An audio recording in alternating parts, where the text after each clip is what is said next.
Grabe. Sarap, patikim nga. Pwede ako makatikim. Simulan na ang pagluluto. Balon-balon na. Pag nagisan nyo na ng maigi mga kotis, lagyan natin ng pangsa.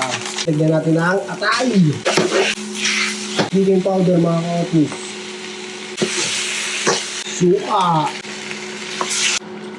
Pakuluan muna natin at least 5 minutes sa suka. After 5 minutes, lagyan natin ng toyo. Pakuluin lang natin hanggang matuyuan. Pag sa tingin nyo malapit na siyang matuyo, lagyan natin ng siling, pula, sitaw. Lagyan natin mga kautis. Lagyan natin ng onting asukal mga kautis.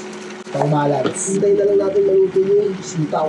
Pag ganyan na yung mga kautis, masarap dyan sa sitaw, crunchy. Palag-palag na yan.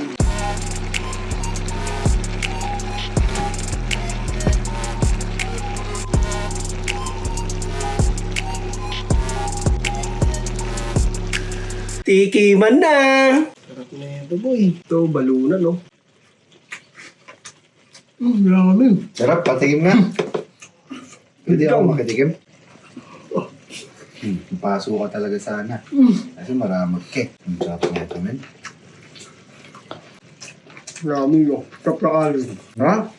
Makakal? Ano, boy? Pag-pag.